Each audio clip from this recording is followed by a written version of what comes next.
All right, I think we can go ahead and get started.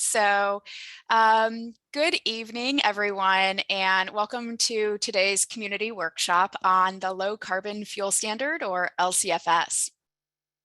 Please note that we have Spanish interpretation services available. I'm going to hand it to Mark to provide some instructions. Mark? Thank you, Cheryl. Muy buenas tardes a todos que nos acompañan. Queremos dejarles saber que tenemos interpretación al vivo disponible para el día de hoy.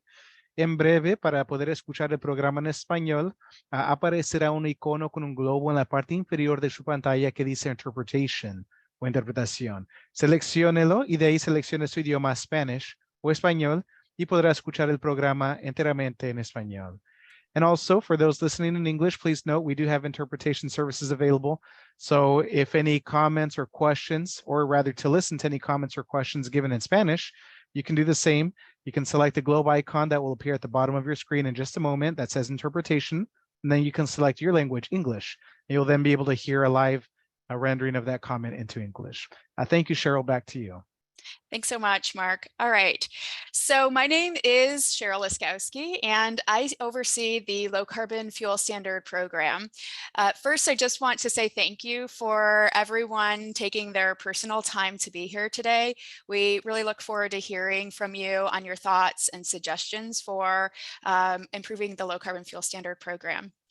So in addition to tonight's meeting, we're holding another community workshop at this time, 6 p.m. tomorrow, and it will have the same information at both workshops. So if you know someone that could not make it tonight, please encourage them to attend tomorrow. We wanted to provide a couple of opportunities for folks to join, knowing that it does take your personal time. So thank you.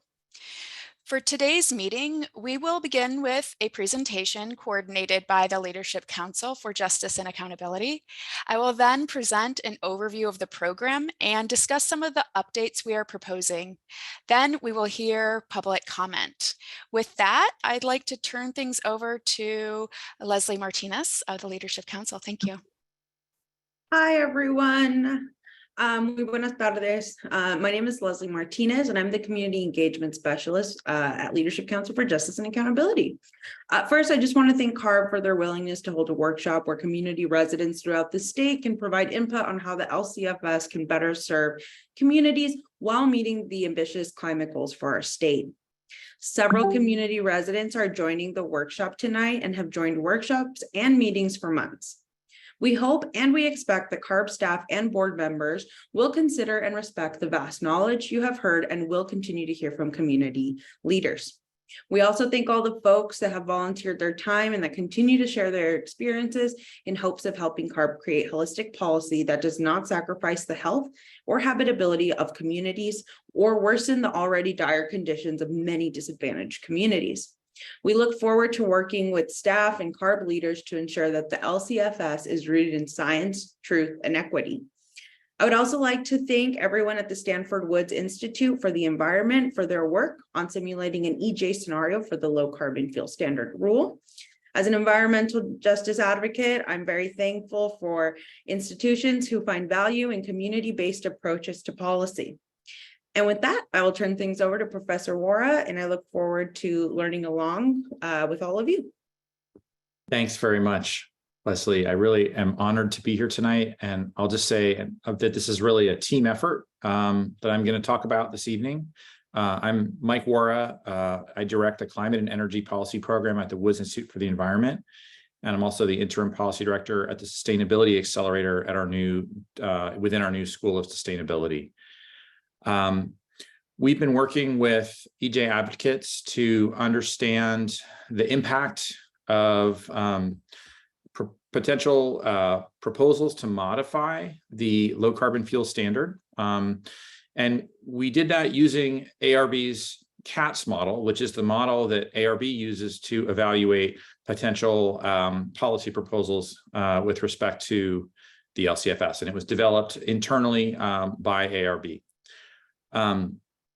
This is really, as I said, this is really a team effort, and I want to acknowledge the people that really have made this happen. Morelia Hamada Paras, Mike Mastrandrea, Henry Zhu, Claire Morton, and Ranichor. They have just put in many, many hours, and I'm so grateful for all of their intellectual contributions and their sweat equity as well in this project. We'll be releasing a fact sheet soon that'll provide more detail on today's presentation. So you'll be able to look at that if you're interested in, have a hard copy of something to examine in addition to the slides from tonight.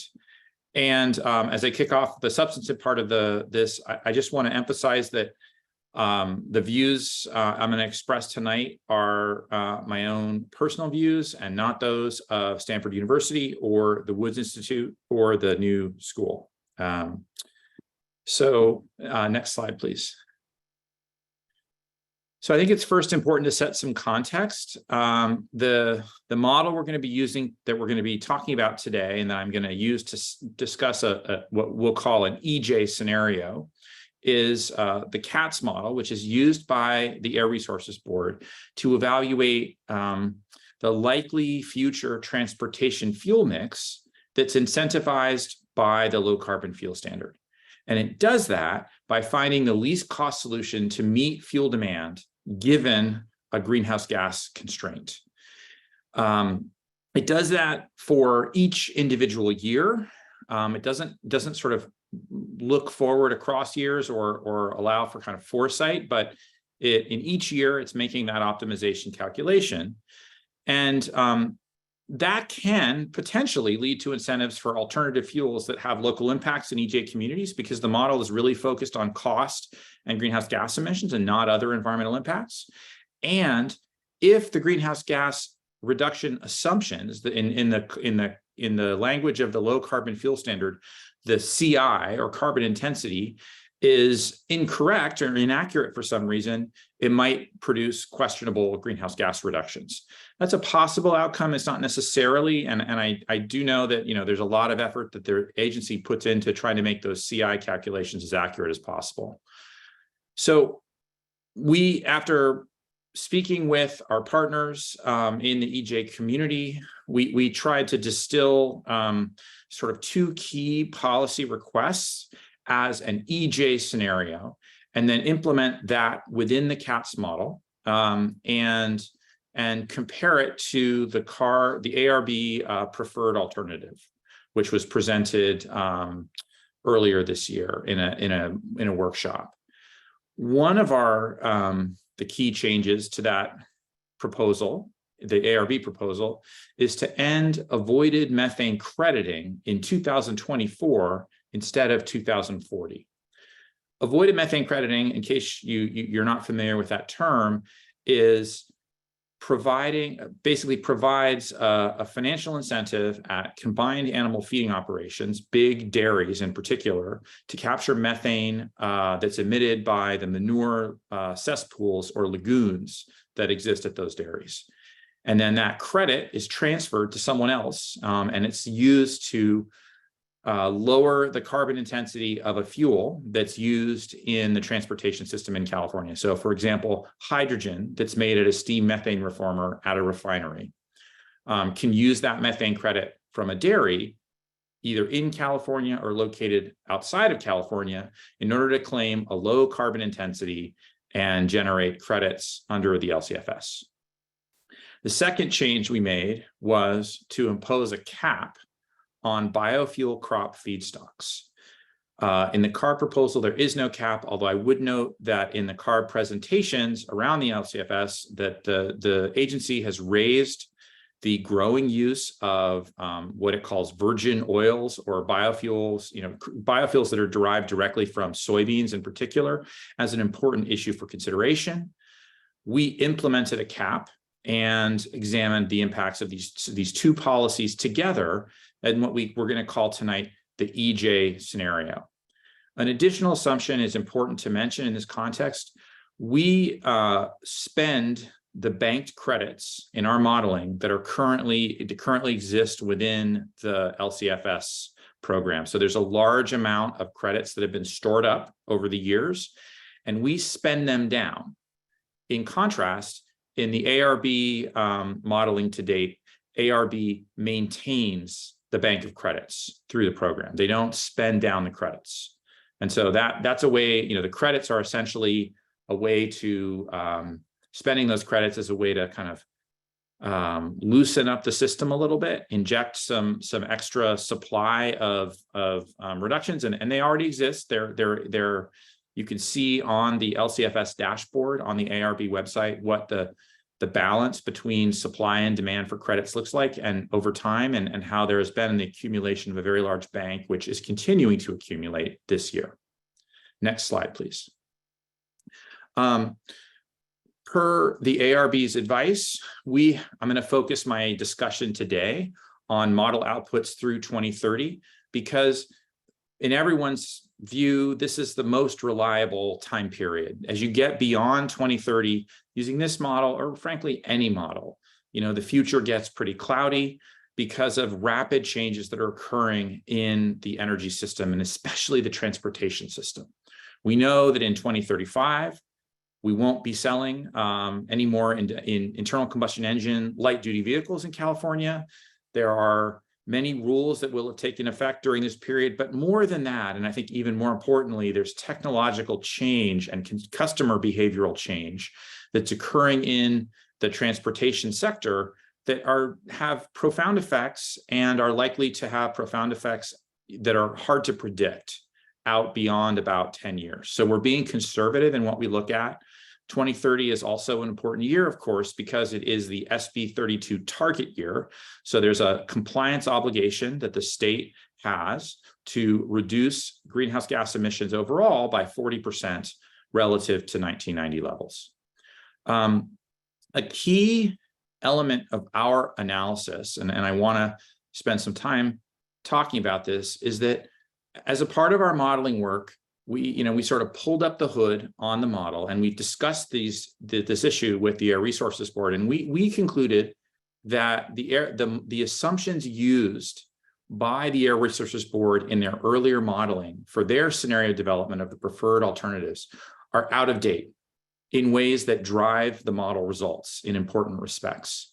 In particular, the assumptions in the initial modeling results that were shown by ARB and that drove their projections of the agency's projections of alternatives and what the impacts of alternatives would be, and how hard compliance would be for different proposals, assume that diesel fuel demand is actually growing slightly through the mid-2040s.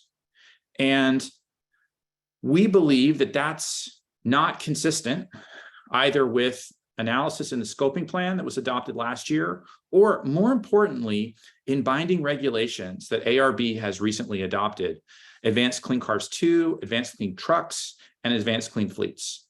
Those regulations really commit the state towards electrification of the light duty, medium duty, and heavy duty fleets, and they will have important effects on the demand for liquid fuels, on the demand for molecules as opposed to electrons, even in the period through 2030.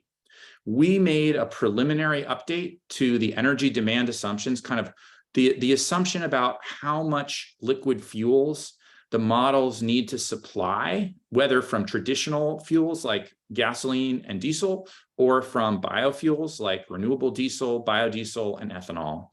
And we made adjustments to that loosened that reduced the demand for liquid fuels, and also to some extent relaxed the hard limit on electricity supply, or basically supply of electricity for transportation that the model imposes.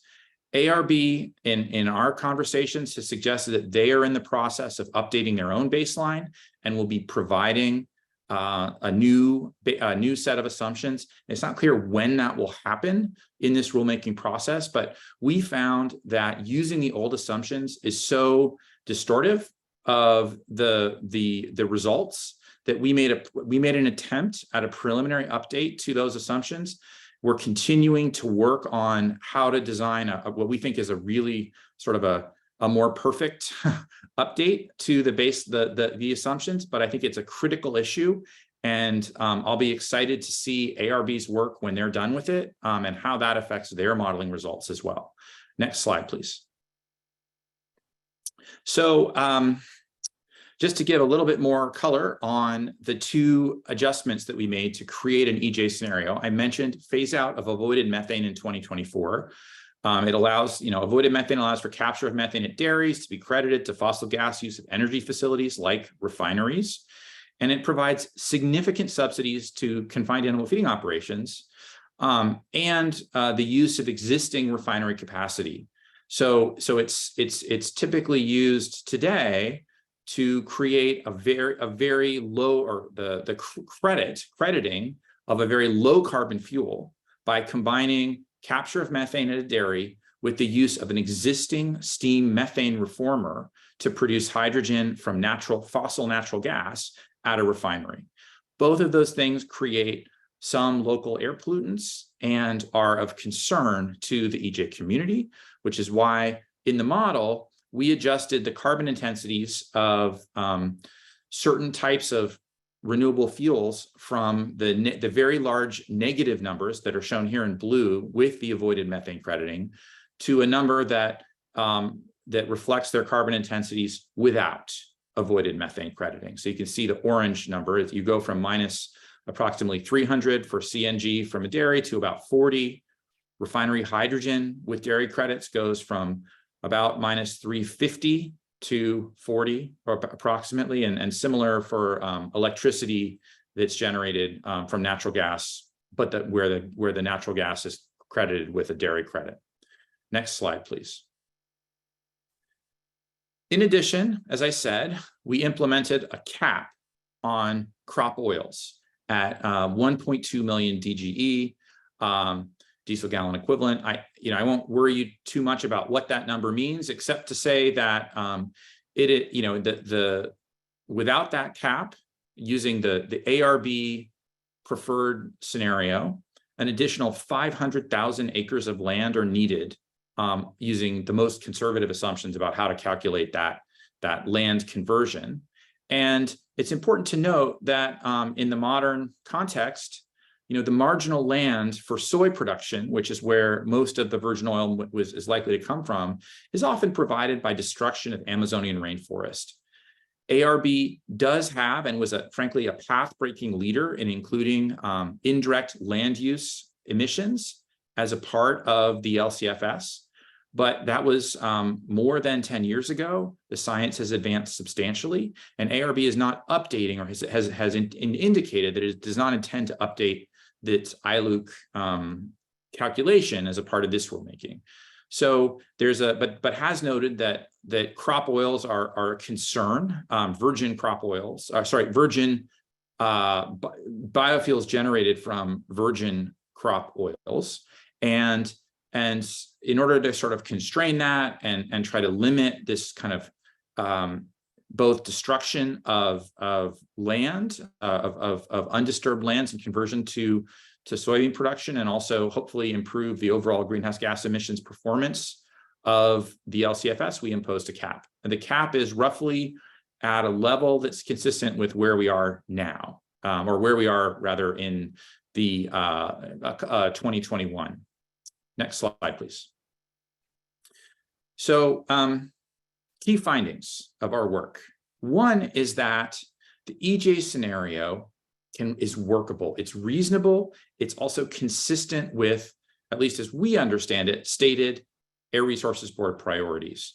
On the left is the average credit price through time. You can see that the average for the preferred alternative, and I should say both of these lines are using our new baseline. So we're trying to compare apples to apples here, and applying our new assumptions about the need for liquid biofuels relative to electrification to both the ARB proposal and also the EJ scenario.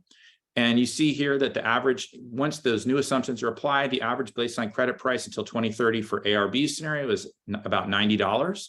And the average credit price until 2030 using the EJ scenario with these two additional limitations in place is about $200. It's important to note here that banking of credits does stabilize the credit price. That's an important aspect of this scenario. I will note also that we're trying to be as conservative as possible, at least at this point, in our preliminary update to the assumptions. And we think that once we have a more rigorous way to update the assumptions, and we're more certain of how to do that accurately, given the 3 rulemakings I mentioned, that credit prices under both scenarios are likely to be lower than presented in the data, or in the alternative, that use of banked credits will be less necessary. Another important aspect of our simulation is just to show that the total baseline EV subsidy until 2030 is about $15 billion. So that's money that's going to help the state electrify transport and go all the way to 100% clean. Under the EJ scenario, the total subsidy is much larger. It's $34 billion. So there's faster and greater support for CARB's own EV policies under the EJ scenario. Next slide, please. Another finding is that this EJ scenario has the potential to reduce local impacts that are non-greenhouse gas related.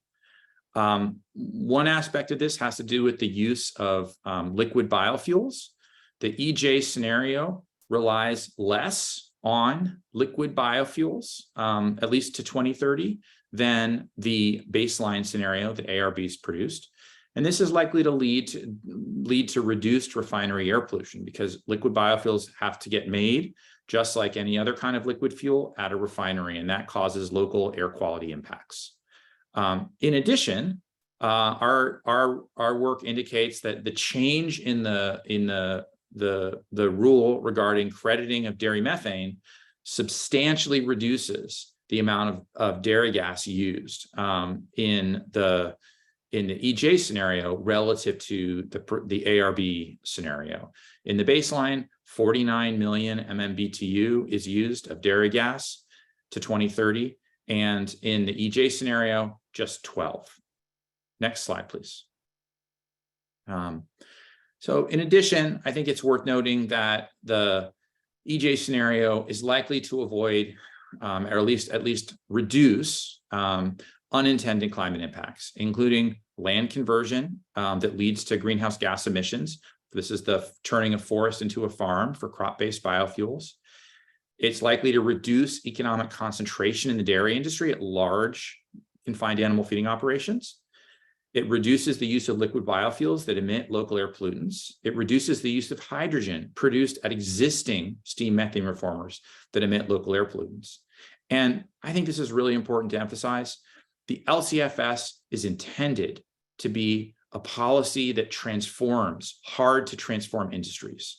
And the EJ scenario focuses the LCFS subsidy in the areas most likely to produce long-run transformation of the transport sector, including electrification and also electrolytic hydrogen. That's green hydrogen as opposed to the gray hydrogen that's produced at steam methane reformers.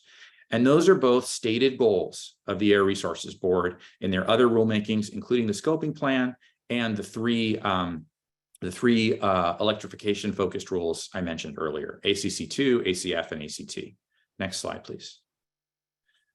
So in conclusion, updating of assumptions to reflect rapidly changing regulations and EV adoption is critical to LCFS planning. ARB really needs to do that before we get to a rulemaking phase so that all parties can understand what's possible within the LCFS, given stated CI goals and objectives around stabilizing prices. Update of assumptions, in our opinion, and given our modeling work, means that the EJ scenario, including methane crediting phase out and crop-based biofuel caps, is achievable at reasonable credit prices. And I'd emphasize, we are trying to be conservative in this assessment. It may be even cheaper than it looks in our modeling.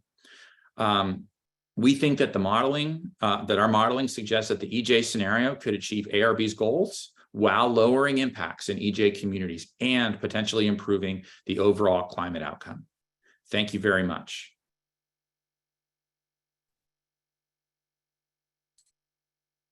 Just some acknowledgements and disclaimers. The main thing I would say is I'm so grateful to the partnership with the environmental justice community in doing this work and working with our students, and so grateful to the team of researchers, postdocs, grad students, and undergraduates that have worked together to develop this analysis. Thank you very much. Thank you so much, Leslie and Mike. I see some people have their hands raised. We will take public comment on both presentations after my presentation. There's also a Spanish version of the presentation that I'm going to be going through, and that is on the workshop website. So we will be showing the English version, but there is a Spanish version available. I'm going to present an overview of the LCFS program and how it fits into the broader climate policy in California. I'll talk a little bit about this later, but we are still developing our proposal for updates to the regulation. So your input here will help shape that proposal. So California has one of the most ambitious climate goals in the world, which is to achieve carbon neutrality by 2045. Combustion of fossil fuels in the transportation sector is a big contributor to climate change and responsible for poor air quality that impacts health.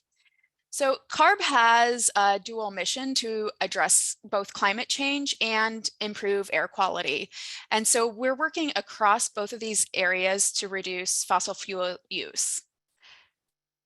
Many of the strategies we're using to address climate change and achieve carbon neutrality are the same strategies that will also drastically improve air quality. Zero emission vehicles will provide cleaner fuels that are critical to our air quality and climate goals. To get to carbon neutrality, CARB is working toward a 94% reduction in fossil fuel use by 2045. How are we doing that? Well, we're adopting regulations to accelerate the transition to zero emission passenger vehicle and good movement equipment, as well as pursuing low carbon fuels. Regulations that we have adopted that will help meet our goals include advanced clean trucks, advanced clean cars, and advanced clean fleets. The LCFS is also part of the solution by supporting zero emission regulations like the ACC and ACF, and by encouraging the production of cleaner fuel alternatives. Together, these different regulations and programs will help build a healthier state for California. The LCFS has been in place since 2011. It has helped reduce the carbon intensity of California's transportation fuel by over 12.5%. Next slide, please. Thank you. The carbon intensity is the measure of how much carbon dioxide and other greenhouse gases are released from both the production of the fuel through the end use of the fuel, like combustion of gasoline in a car.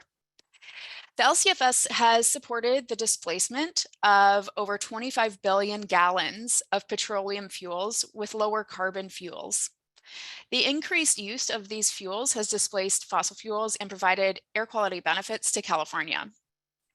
As I noted, the LCFS supports other regulations and programs by incentivizing the growth of more zero emission infrastructure like electric and hydrogen charging stations.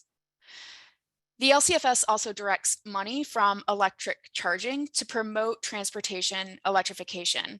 This includes the Clean Fuel Reward Program that provided rebates to new zero-emission vehicles and utility-led programs like rebates for used vehicles. Next slide. In just the past 10 years, California has doubled the amount, the volume of low carbon fuels, and as we've talked about, these fuels displace gasoline and diesel. So we have seen the development of lower carbon fuels while the zero emission vehicle space continues to grow. Next slide. For vehicle charging, LCFS provides incentives in the form of credits for the development of vehicle charging infrastructure. Since 2019, the program has supported over 3,800 electric vehicle fast chargers across the state. We're also proposing to expand the incentives to support truck charging, so medium and heavy duty refueling infrastructure across the state that will help clean the air near ports, distribution centers, and freeways. I did want to take a minute to provide some more general information on how the LCFS reduces greenhouse gas emissions from fuels. So many of you may be familiar with how the LCFS works, but I just want to make sure that we're all understanding how this complicated program is actually effective and how it works. So the program establishes an annual declining carbon intensity target for transportation fuels used in California.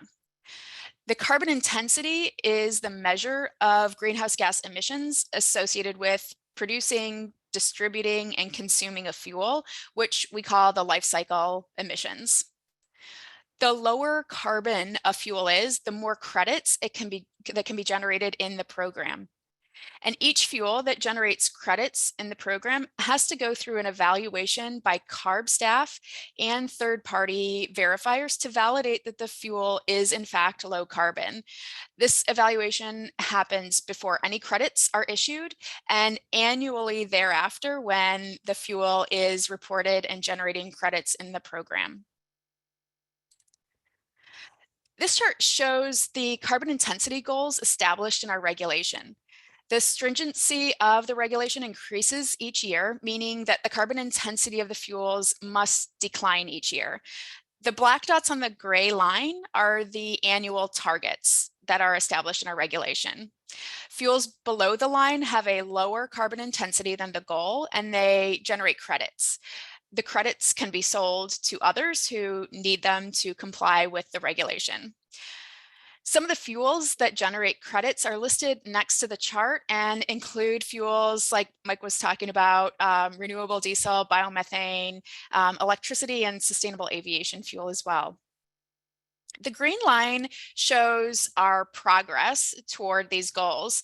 And so you can see we are exceeding the current goals, and the actual carbon intensity in 2022 was 12.6% below our baseline, which is a 2010 baseline, when the goal was a 10% reduction.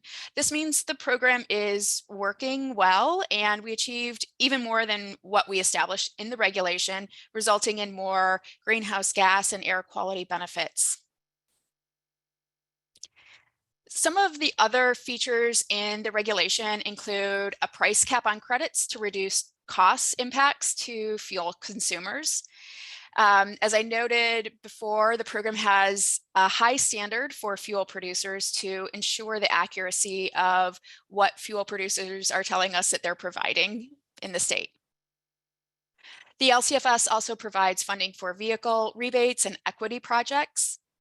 And it also provides credits for projects that are needed to meet other carbon neutrality goals. So this can include direct air capture projects, carbon capture and sequestration, and reducing GHG emissions in the existing crude and refining operations.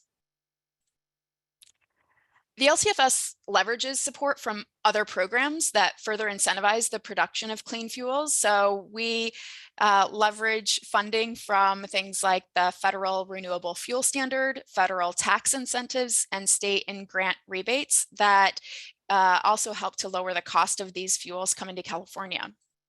And we're really happy to have partners in other states that are implementing similar programs. So right now, Oregon and Washington have programs similar to ours here in California. And we know of many states that are also considering these types of programs. Currently, our team here at CARB is working to update the regulation to help the state reach its GHG or greenhouse gas reduction and carbon neutrality goals.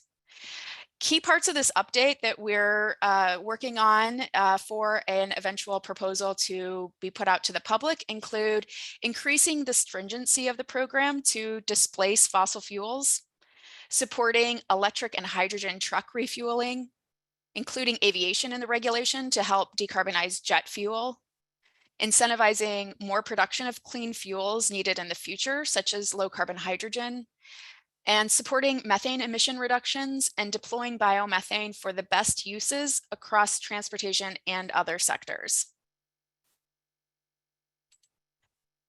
So what's next for the program? Staff's proposed regulatory updates will be released this summer. So Mike is right when he said that the modeling we've discussed in previous workshops does not include the Advanced Clean Fleets regulation, because that was not adopted at the time we developed our model. And we wanted to be able to discuss some of the provisions and staff ideas early on. And so that helped us to do so before the ACF was adopted. As we're working on updating the model, we will be refining that model and including other regulations, including the ACF, as we develop the staff proposal. When the staff proposal is released, it will have draft regulatory text that is informed by public input that we've gathered through all of our workshops, including the one tonight and tomorrow night. And the proposal will be posted publicly for public comment for 45 days. And after that, we will present to the board for their consideration later this year. We expect that the board will consider the proposal in fall, and if adopted, the regulation would be effective in early 2024. And as we transition to hearing from community members, I wanted to share some of the questions we all have for you. We welcome your input on these or whatever else you want to provide your input on, and we'll take it through comment here and through written comment as well. So I'm going to read through these, and of course, these are not the extent of questions, but just some things that we thought would be great to hear from the community members on. So number one, should the program prioritize incentives for specific fuels, and why or why not, and which fuels? Two, how can the state and LCFS better support long-term zero-emission vehicle ownership? Three, what types of fueling and charging infrastructure are needed in your communities? Four, what are some barriers that you see that are preventing ownership or fueling or recharging of zero-emission vehicles? Five, given the transition to zero-emission vehicles will take some time, what are some strategies that LCFS should pursue to promote near-term GHG reductions from vehicles and vehicle fuel use? Six, what low-carbon transportation incentives do you think are most needed? And then, of course, any other ideas or feedback that you have. So with that, that concludes my presentation. As a reminder, these presentations and the public comment page are available on the LCFS meeting and workshops page. We will take written comments through June 14. If you'd like to share feedback or ask questions in the workshop, please click the raise hand button in the reactions box at the bottom of your screen. When staff call on you, please unmute yourself before you begin talking. We're going to give commenters 3 minutes to speak, and we ask that you not cede your time to others. Commenters with interpretation services will be given 6 minutes to speak. And we know that there might be some community members gathered in a single location, and multiple people on a single call-in might want to provide comments. So if that's the case, if the first person can just say, we have 5 people or we have multiple people who want to comment, just let us know so that we can be ready for that, and we won't mute you, and we'll know to go to the next person within that room rather than going to the next person with their hand raised. So again, I just want to say thank you for taking your time tonight to participate in this workshop, and I'm going to hand it to Cypress to help with the Q&A.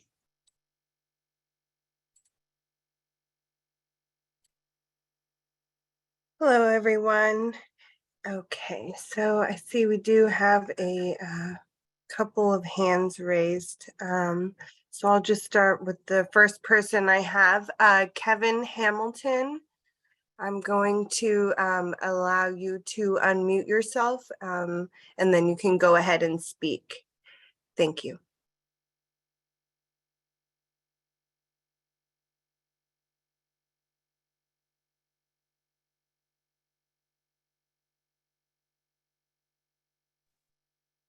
Kevin, it looks like Kevin? you have not unmuted, so there you go. Hello, can you hear me? We can. Hi, this is Kevin Hamilton with Central California Asthma Collaborative.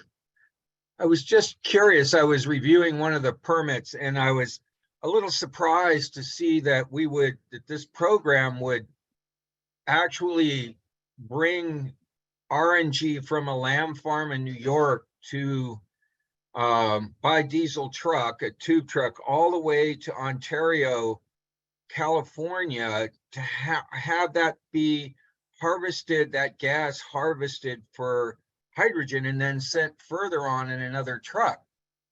And when I look at it, at that kind of strategy, and I looked at the underlying sort of assumptions you talked about, it didn't make any sense that we would do something like that. I mean, I get some parts of this program, but that part, it just seems crazy on the face of it. I mean, it's hard enough dealing with the California-based RNG and what we're doing with that, but to actually be bringing it 3,000 miles across the country on a truck to convert it to another form, and I'm assuming people were getting credits all along the way. Please correct me if I'm wrong, but I think if that's true, then that's a defect that has to be fixed. Thank you. Thanks, Kevin. Yeah, I will note that the program does allow RNG projects, and we know that getting methane emission reductions is going to be needed for meeting our carbon neutrality goals. And we do look at the full life cycle of the fuels, including the emissions associated with any transport. But what about all the people in between, you know, who are living along those routes, and we're bringing diesel emissions to them as we travel?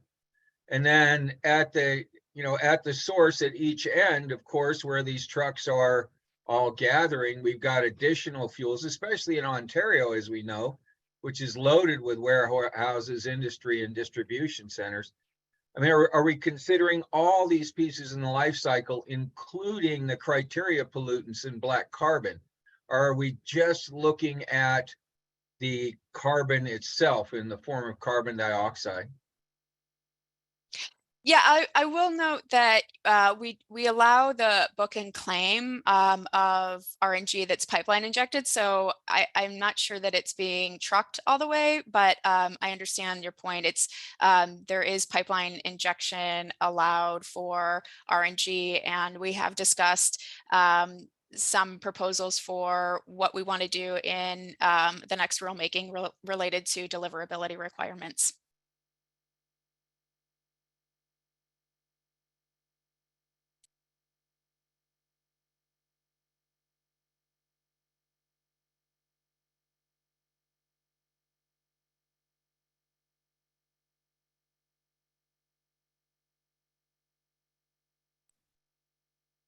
Cypress, do we have other folks with their hands raised?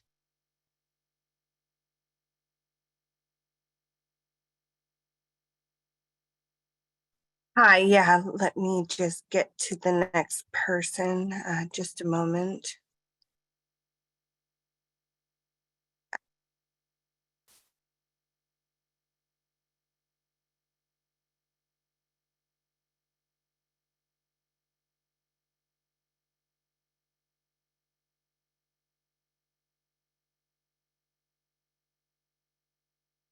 Okay, David Rodriguez, I'm going to unmute you, or I'm going to allow you to talk. Please unmute yourself and begin. Thank you.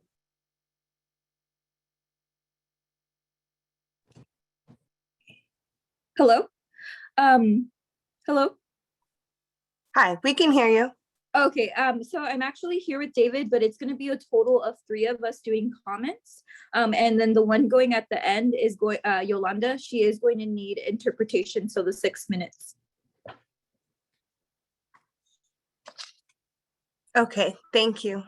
Do I start? I can. And then, so for the first comment, I'm actually going to be reading it on behalf of a resident who couldn't be here today. So I'm Sara Ramirez with Leadership Council, but then the person who made the comment is Beatriz Avila, a resident from Planada.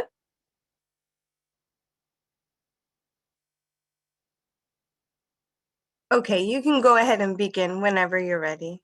Okay, so Beatriz says, I worry a lot about dairies because of the impact they have on our environment, specifically the impacts they have on air quality. We have a lot of children in our community who are sick. Most of our kids have asthma because of how close we are to dairies. My granddaughter doesn't go out much because whenever she is exposed to the air, she ends up getting sick with allergies. We also worry about our seniors living with health conditions because their illnesses only worsen with the air quality present in our community. It is no coincidence that many of our members are facing health conditions since we are in very close proximity to dairies that continuously expand. I urge CARB to reevaluate the LCFS program so that it prioritizes the health of residents that live close to dairies and monitor methane emissions instead of prioritizing the profit of dairy owners and credits of the LCFS program. And then the next person, David, will also be making a comment. Start now. Go ahead and start whenever. Hello, my name is David Rodriguez. I live in Planada, California, which is in Merced County, part of the Central Valley. I've been here since 1960. Hillcrest Dairy arrived in 2002 with 3,000 cows. They now have over 8,000. With dairy odor, methane, and carbon dioxide polluting our air and water, it's very hard for me to fathom that CARB would continue to allow these extreme circumstances affect our communities, especially severe disadvantaged communities. The original program of the LCFS was to reduce carbon intensity by 10% in California by 2020. It did not reach its goals, so CARB in 2016 decided to lower the bar. CARB should not be incentivizing dairies. I've contacted Merced County Board of Supervisors, the San Joaquin Valley Air Pollution Control. I've gone to Washington, D.C. and spoke with John Lucy, Robin Collins, and Rob Schneider from the EPA. I sent a letter to Martha Guzman, Regional 9 EPA in California. It seems that our government waits until we reach the precipice of these crises to do anything about them. CARB has an opportunity to transform agriculture into a major driver of human well-being, a solution for climate change and pollution. When CARB incentivized dairies, they neglect the communities that are severely disadvantaged. And they were here, these communities were here way before the dairies arrived. Thank you for your time. Okay, and then the last resident, Yolanda, is going to need Spanish to English interpretation. Yolanda, ¿está lista? Sí. Buenas tardes, yo soy Yolanda Rangel y vivo en Planada, que pertenece al condado de Merced, y estoy dando esto, ¿verdad? Porque tenemos muchos problemas con la lechería que tenemos aquí cerquitas, y estoy pensando, ¿verdad? ¿Por qué es que ustedes les están dando ayudas a estas lecherías y saben que las lecherías ahorita están haciendo afectadas muchas personas con lo que producen, con el metano que están soltando los animales, las vacas, y todo lo que nos está afectando a nosotros es las moscas, las enfermedades de respiratorias, y queremos que por favor, si ustedes, ¿verdad? Ya hemos tratado con muchas agencias y no nos han hecho caso, y Planada pues es un pueblito chiquito, ¿verdad? Y somos la mayoría gente humilde de bajos recursos que necesitamos que nos pongan atención en esto, porque ya hemos andado en muchas partes y no nos hacen caso sobre las lecherías. Todo esto nos está afectando a nuestra familia, a nuestra salud, muchas moscas que en el tiempo de que no nos podemos salir afuera de la casa a asar una carne con nuestra familia, porque es un mosquero que no nos deja. Entonces yo les pido por favor, ¿verdad? Que se atienden el corazón y que nos traten como personas que somos, y estaría muy orgullosa y agradecida con ustedes si hicieran algo por nosotros. Muchas gracias.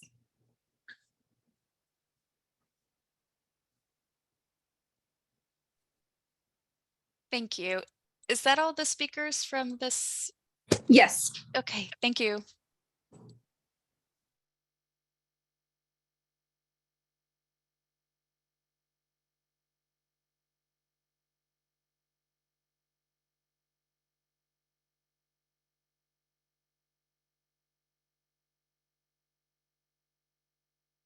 Okay. Michael Bocadoro, I'm going to allow allow you to talk. Please unmute yourself and begin. Thank you.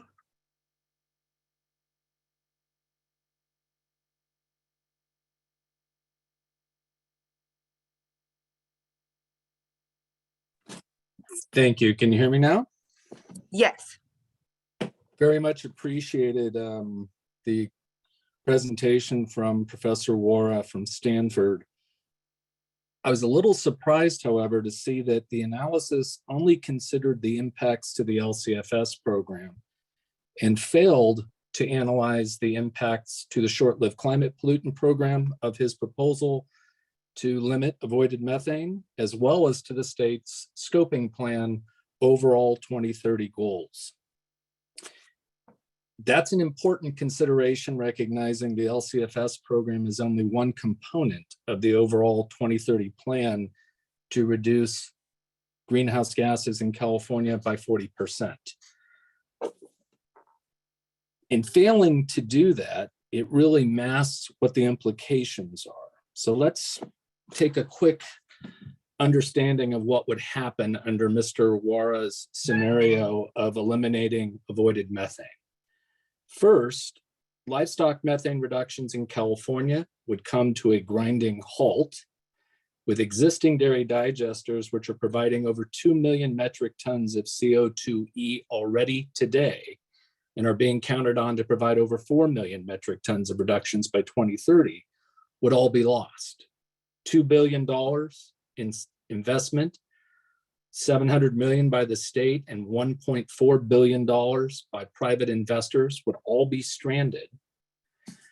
Recognizing that dairy and livestock methane in California accounts for 55% of all methane, if there's no livestock methane reduction efforts occurring in California, there is simply no way to achieve the state's short-lived climate pollutant plan by 2030 and the 9 million metric tons of reductions that are accounted for from the livestock sector.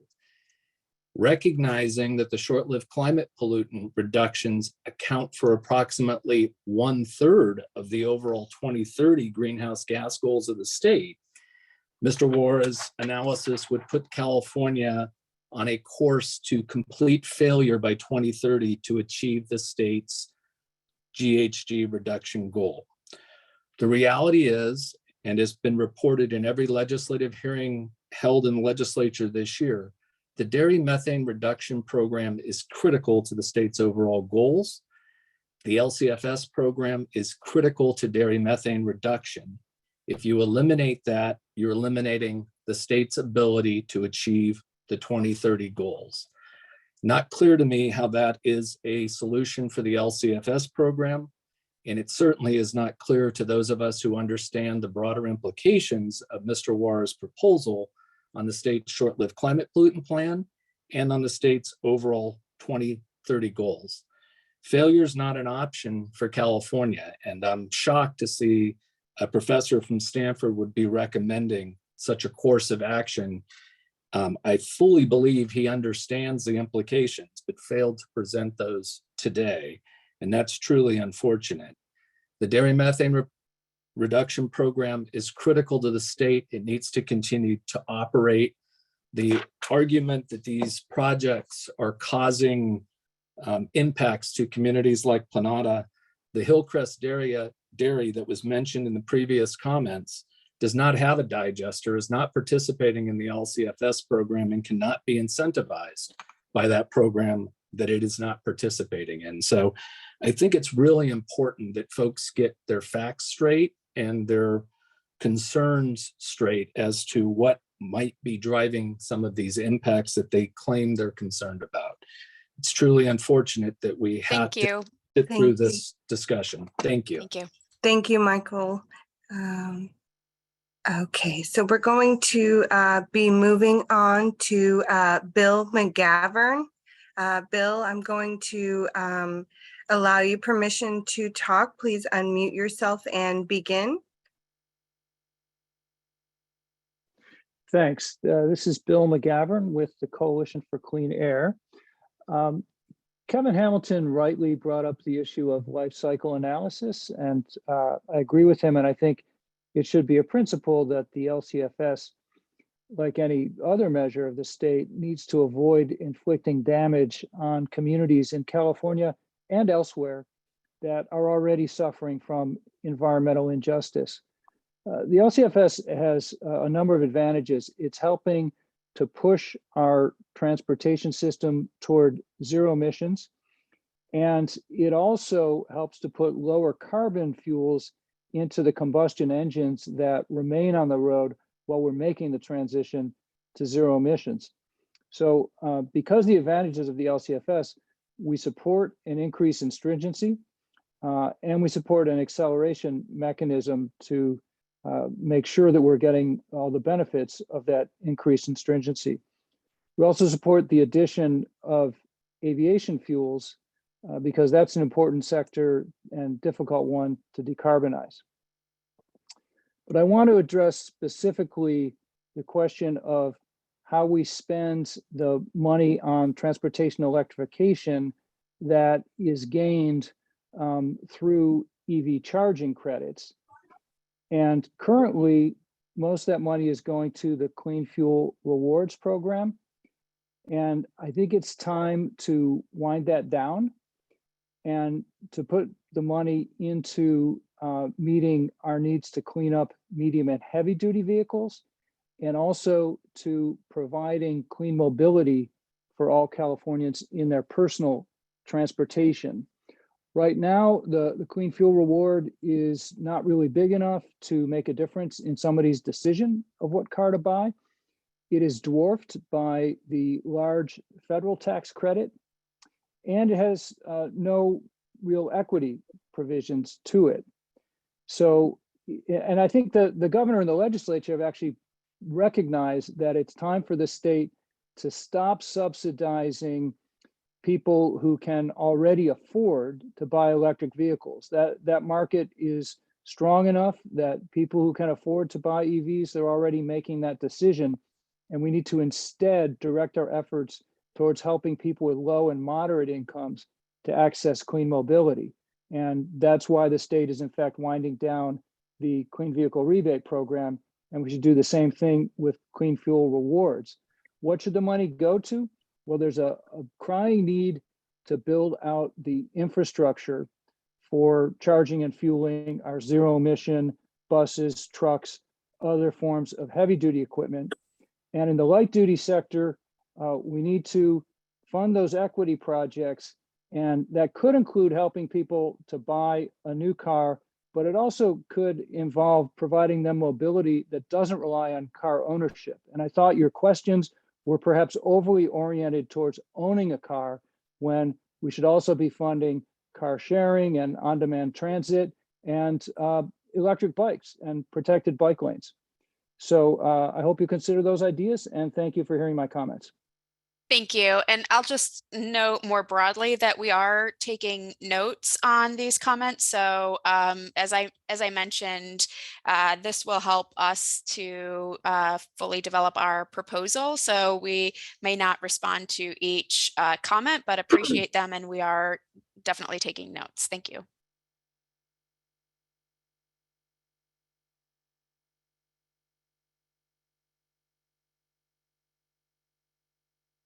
Okay, next we have Emma De La Rosa. I'm going to allow you permission to talk. Please unmute yourself and begin.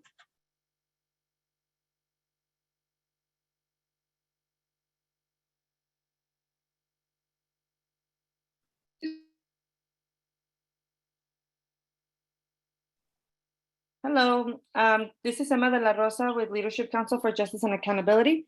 I have Maria Arevalo from Pixley on the line. She would like to provide her comment and may require the additional 6 minutes as well to ensure that she can provide her comment in its entirety.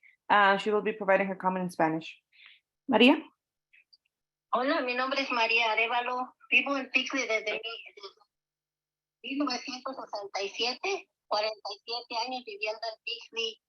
Y hemos experimentado mala calidad del aire en Pixley. También desesperados de ver que hemos ido a Sacramento a pedir ayuda con los legisladores, senadores y a nuestro gobernador Newsom. Y hemos pedido ayuda, pero no nos han escuchado. Nosotros vivimos en Pixley rodeados de 27 lecherías, 7 hacia el norte del pueblo. Una digestador a 1 milla de distancia, la cual trabaja procesando muñiga de vaca para hacer gas metano. Y este gas en el proceso despide muchas emisiones con un olor a hule quemado, a amoníaco, a desecho de vaca muy fuerte y a olor a orina muy fuerte que usted lo respira y arde su nariz a respirarlo. Estamos sufriendo muchas familias de deficiencia pulmonar. Yo tengo experiencia de 3 generaciones. Yo tengo 74 años y padezco de asleepnea. Tengo que usar una máquina de CPAP machine, una CPAP con bulterol, un líquido que abre los pulmones mientras yo duermo por 8 horas. Así podré tener un día regular en mi vida. Tengo mi hijo de 25 que también se movió de Pixley, pero ahora en Visalia tiene su máquina, no puede dormir sin ella, porque no puede alcanzar aire en sus pulmones. Y un nieto de 10 años, apenas 10 años, que también tiene su máquina de CPAP en Tulare.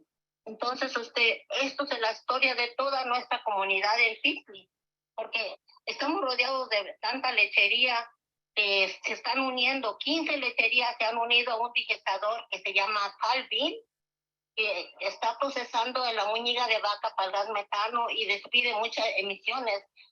Como está al norte de Pixley, el aire trae todo esos olores a Pixley, moscas, olor a estiércol, olor a hule quemado y el amoníaco que, como les dije, arde la orina, el orina es como amoníaco que le arde las narices cuando respira.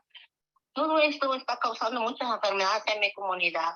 Como católica voy rezando por personas que mueren y así me he dado cuenta que de qué mueren. De máximo deficiencia pulmonar, cáncer y alergias, enfermos de asma y todo eso por el mal aire que tenemos en Pixley. Y por eso estamos hablando yo con los legisladores, pido a los legisladores, a los senadores, a nuestro gobernador Newsom, a todas las personas que hacen las leyes que restricten a las lecherías de cantidad de vacas, porque ahorita están queriendo hacer gas metano y se han puesto con aquella ansiedad de hacer gas metano, más dinero, más vacas, más contaminación. Y nosotros recibimos las consecuencias de las emisiones para hacer ese gas metano. Yo vivo en Pixley por muchos años y con mi familia, mis residentes, compañeros, hemos formado un grupo que se llama los Defensores por Aire y Agua Limpia, porque estamos cansados de que no está pasando nada. Desde 1918, desde 2018 estamos sufriendo este problema de contaminación del aire. También el agua del subsuelo está contaminada y sale arsénico y CPC. No tenemos agua limpia, no tenemos aire limpio. Y esto es un problema muy grande. Quisiera que los representantes de la ley pongan más restricciones para que no tengan tanta vaca. Al contrario, les dan incentivos que compran más vacas y más vacas significa más problema para nosotros. Más contaminación y más enfermedades. Nosotros no podemos vivir así en nuestra comunidad. Por favor, hagan algo por nosotros, escúchenos. Nosotros estamos ya muy enfermos en la comunidad. Necesitamos su ayuda muy seriamente y es una emergencia esto. Yo siento que ya nuestras familias se están acabando ahí en Pixley muriendo por esta contaminación y enfermedades causadas por estas emisiones. Por favor, ayúdenos. Yo les pido que toquen su mano en el corazón y piensen que un día vamos a dar cuentas en el cielo por lo malo que hacemos. A nosotros, por ser pobres campesinos, nos tienen en el olvido en Pixley. Estamos olvidados de la justicia, de las leyes. Estamos olvidados de... Si también merecemos aire y agua limpia, nosotros también es un derecho que tenemos bajo la Constitución de tener agua y aire limpio, y no lo tenemos en Pixley. Pixley está al sur de un digestador, a 1 milla nada más. Estamos rodeados de puras lecherías que nos contaminan el aire. Las escuelas, los niños en el recreo pueden respirar aire contaminado. Nosotros no tenemos mosquiteros, no tenemos aire acondicionado, no tenemos la manera de encerrarnos en nuestra casa para protegernos de moscas y de mal aire. Tenemos que vivir pobremente con una casa sin estas ventajas de protección para las familias. Por favor, ayúdenos. Por favor, que Dios los bendiga y muchas gracias por su oportunidad. Y yo sí vivo en Pixley, como dijeron en Planada, no viven cerca. Nosotros estamos rodeados de lecherías. Vengan, por favor, y vean a Pixley, la comunidad de Pixley.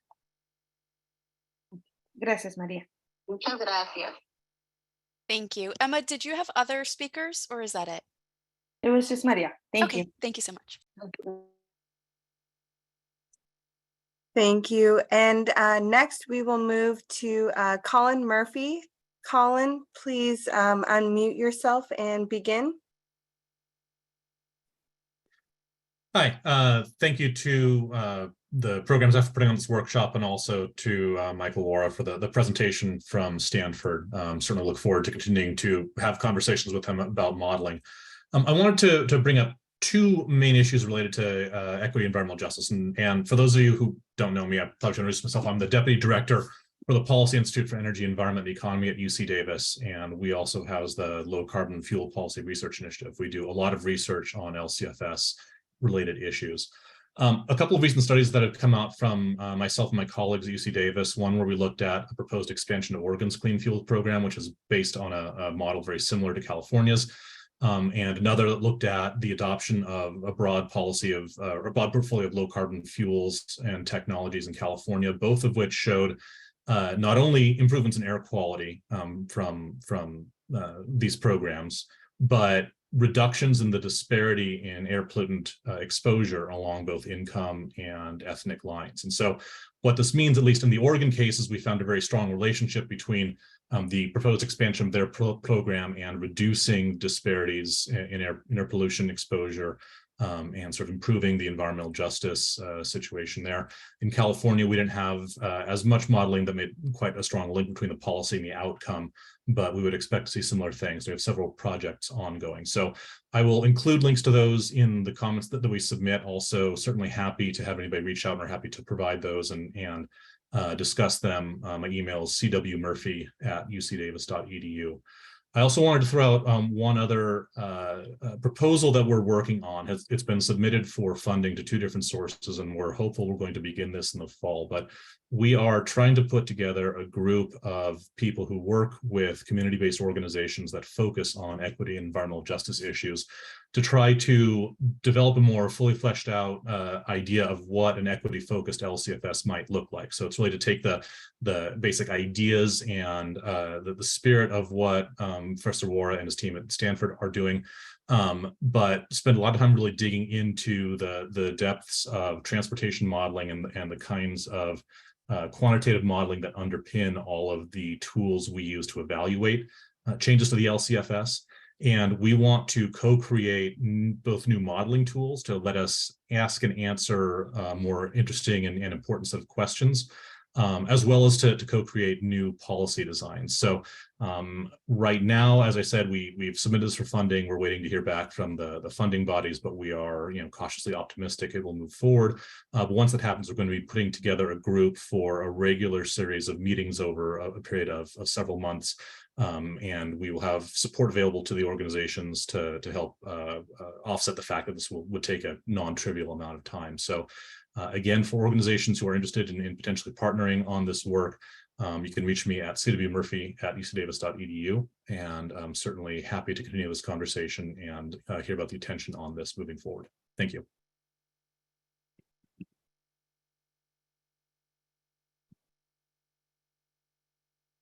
Thank you, Colin.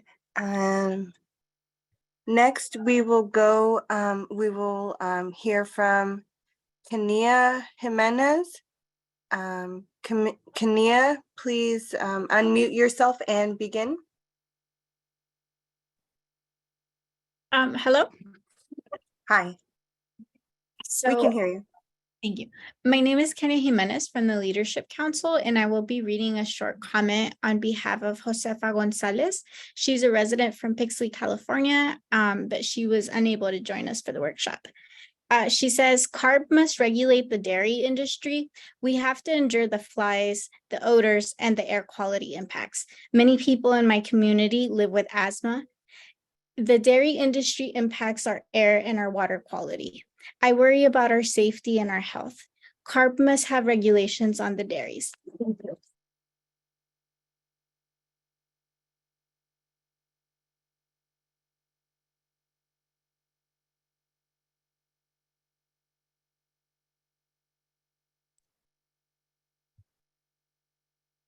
Okay, thank you, Kenia.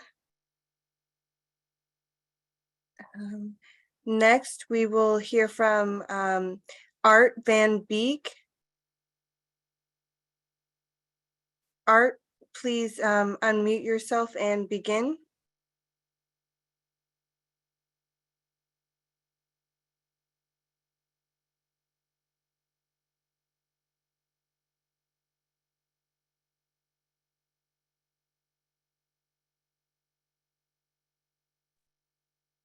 Art, it looks like maybe you haven't unmuted yet. There you go.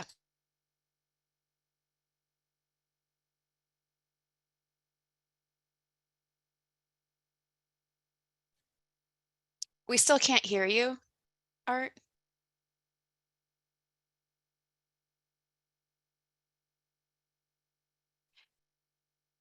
Cypress, let's go to the next person and let's try Art again after the next speaker is done. Thank you. Okay, thank you. Next, we will hear from Steve Sheenstra. Steve, please unmute yourself and begin. Hello, I'm Steve Skeenstra. I'm the owner of S&S Dairy, along with my wife and my son and his wife. We're in Visalia, California. Our dairy is a family-owned and operated business, and it has been for 4 generations. I'm the 3rd generation, my son is the 4th. We both live on the dairy. I'm on one side and he's on the other. Our dairy has a digester that's been operating since 2020. We are reducing methane by approximately actually more than 15,000 metric tons of CO2e per year. In addition to the digester, we also have a 1 megawatt solar installation. California's dairy farm families are world leaders in sustainable farming practices and producing nutritious, planet smart dairy products that consumers enjoy. California dairy farms continue leading the way in developing climate smart farming practices. We are reducing greenhouse gas emissions, generating renewable energy, providing nutrients for healthy soil and plants, and producing carbon negative transportation fuel. These efforts also help to build healthy soils and protect water resources while greatly reducing the need for synthetic fertilizers. The U.S. dairy industry is committed to an ambitious net zero initiative aiming to achieve carbon neutral or better by 2050. California's dairy farms are contributing greatly to this goal and are on a path to achieving climate neutrality within the next few years. Thank you.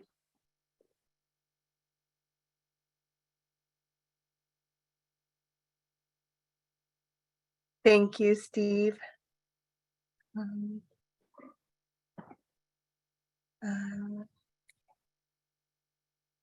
Next, we'll hear from Patricia Ramos Anderson. Uh, Patricia, please unmute yourself and begin. Hello, my name is Patricia Ramos Anderson. I'm a resident, president of LULA, League of United Latin American Citizens, and I live in Central Valley, and I'm also a co-founder of the Central Valley Leadership Roundtable that goes all the way down to Coalinga. We're asking, and we urge CARB to refrain is that LCFS program, that the current initiatives there is to expand and to produce methane gas. We instead want to see the LCFS program to impose more regulations on dairy emissions. And there's a reason.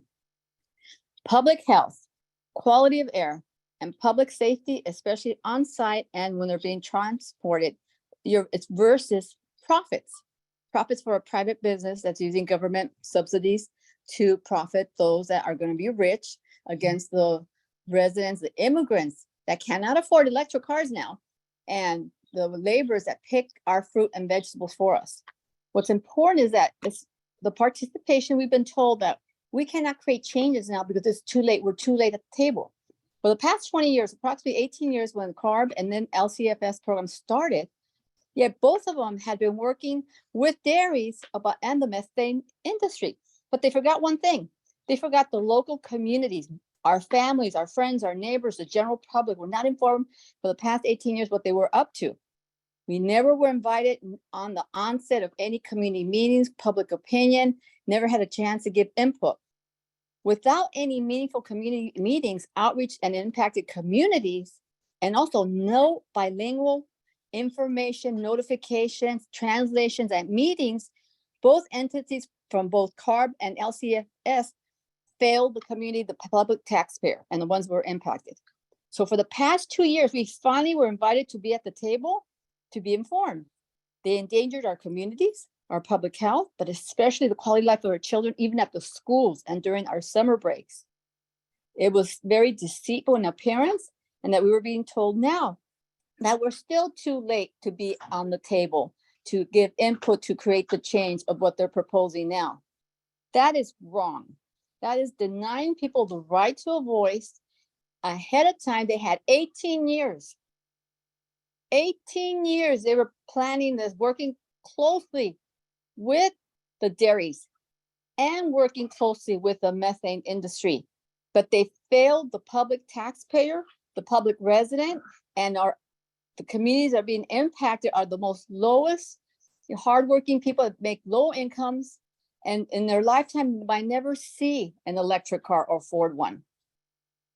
And furthermore, the impact of the health. We want to invite the board to one of our meetings in our community during the summertime. We would love for you to host a meeting in our community of Planada, the communities impacted during the summertime. So that way, there's a reality check for you. You actually are there during a public meeting that you're conducting, but have it in that community and understand by feeling, smelling, and breathing, having that 24 hours a day, and then having to have an asthma, respiratory illnesses, diseases, major headaches, obscene headaches because of the odor. Again, CARB, we need to work together, but we ask you that instead of going with the LCFS program that's being imposed on us, we need to have more regulations on the dairy emissions. That's a priority. Thank you. Thank you, Patricia. Next, we'll go back to Art Van Beek. Art, please unmute yourself and begin.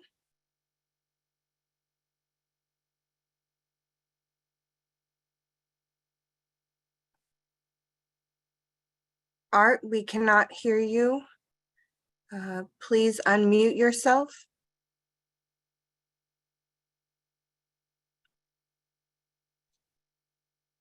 Art, it seems like we're having some technical issues. So if you want to provide written comments, that would be great. We can also try you again in a little while. Thank you, Cheryl. Art, we'll come back to you in just a few comments. Next, we have Sam Wade. Sam, please unmute yourself and begin. Hi, everybody. This is Sam Wade with the Coalition for Renewable Natural Gas. Thanks for the opportunity to speak with everyone today. Our coalition really believes there's some misinformation out there about the environmental benefits of anaerobic digestion generally, and especially at dairies. Anaerobic digestion is a technology that the US EPA has been promoting through the Egg Star program to improve the environmental performance of dairies for many decades. It reduces methane emissions, improves local air pollution relative to flaring, and improves odor. It produces circular economy benefits by taking waste streams and turning it into something valuable. But it does not create a perverse incentive to increase the size of dairies. And no one is trucking RNG from New York, to my knowledge, to California for hydrogen production or for anything else. We believe the current incentives are working to help reduce emissions in state and that they should continue. We really think that the LCFS has driven significant improvement in the mix of fuels that the state is currently using, and there are air quality improvements associated with biofuels and with hydrogen that can be done in addition to electrification. So I'd like to ask Professor Wara a few questions about his scenario. First, what overall carbon intensity reduction does it achieve? What fuel mix does it achieve? Is there enhancement of low carbon fuels beyond just electrification in this scenario?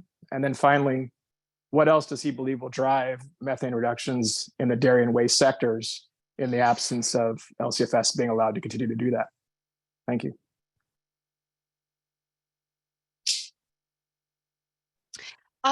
Mike, I don't know if you would like to provide any responses. You don't have to, but if you would like to. Sure. Sam, first of all, I'd be happy to talk with you offline about the modeling and share what we're doing in greater detail. I wanted to keep things simple given the complexity of the CATS model for the purposes of the presentation. I think there are many options to control methane emissions from dairies, and there are many existing subsidies to do so, as you well know. And the real question, I think, is what the appropriate mix of regulation and subsidies should be, and how that interacts with other fuel policies in the state of California, including those that affect refineries. And like I said, I don't want to get into and I should just say the other simple question you asked is what the carbon intensity, and we went for a 30% reduction consistent with ARB's objectives. Should have said that, sorry. Happy to talk offline about the fuel mix. Thanks very much, Michael. Appreciate it, and I'll be reaching out to you. Please do.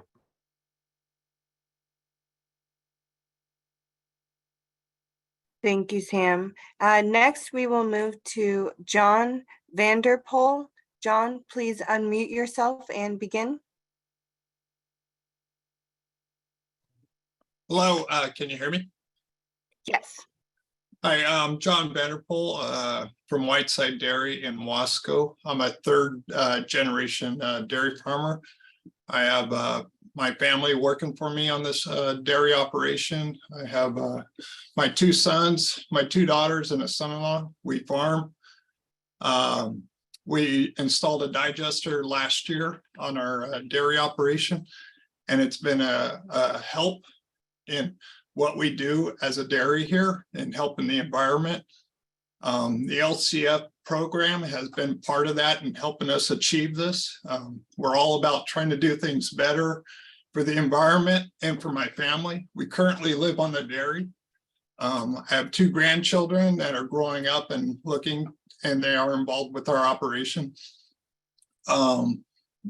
Basically, we do everything that we can to produce a healthy product. We use a lot of byproducts in what we produce to help the environment. We are always looking for new ways to do things better, and the LCF program has been a part of our improvement that we are able to do on our dairy operation.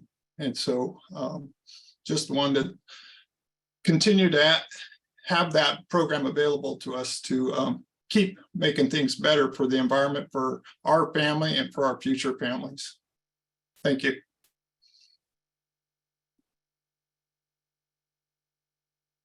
Thank you, John. So we have about 12 more hands raised. And next I'm going to call on Alfredo Angulo. Alfredo, please unmute yourself and begin. Hello, can you hear me? Yes. Yeah. Hi, my name is Alfredo Angulo. I am from Richmond, California. I am the Just Transition Campaign Manager for Communities for a Better Environment on the Richmond team. I want to thank Stanford for translating our needs into the language of climate modeling, and thank CARB for working on us on this workshop. But it's hard to take these questions about electric vehicles seriously when these programs currently incentivize biogas and biofuels more than electrification. The low carbon fuel standard program is stalling progress on electrification by incentivizing the growth of polluting facilities and creating a market for fossil fuel industries to sell combustion fuels. I think CARB really needs to take concerns from environmental justice communities seriously and prioritize electrification over these other production methodologies that continue to pollute communities.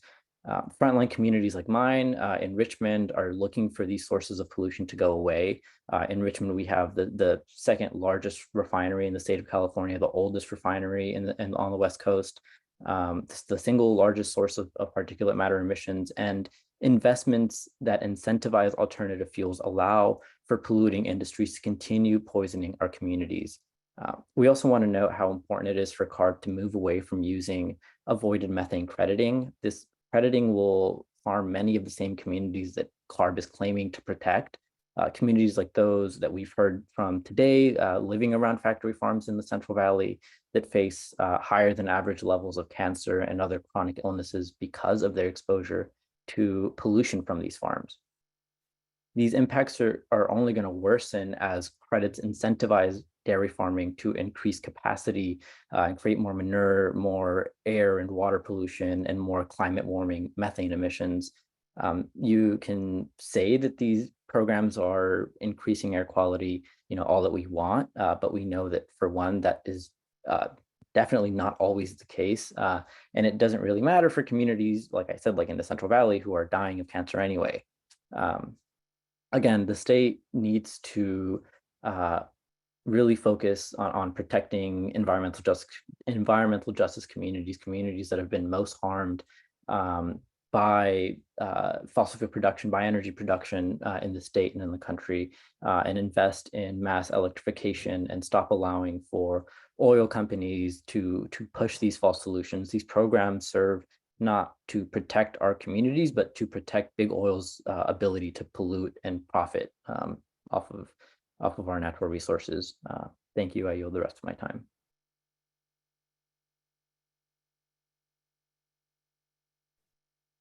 Thank you, Alfredo. Next, we will hear from Michael Crows. Michael, please unmute yourself and begin.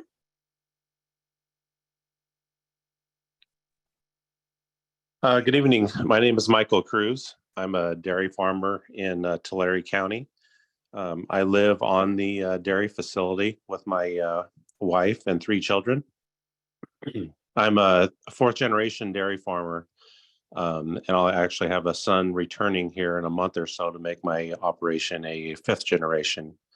My dairy facility does currently have a solar array, and we have a additional array that's in the permitting process that will hopefully come online in the next year. My dairy also has a digester that we've been operating since May of 2021. My digester reduces CO2 emissions by approximately 25,000 metric tons per year. My family and I are very proud of the measures we have taken to significantly reduce the carbon emissions and urge CARB to continue the LCFS program so that myself and my neighbors may continue to reduce emissions for our community and our state. Thanks for taking my comments.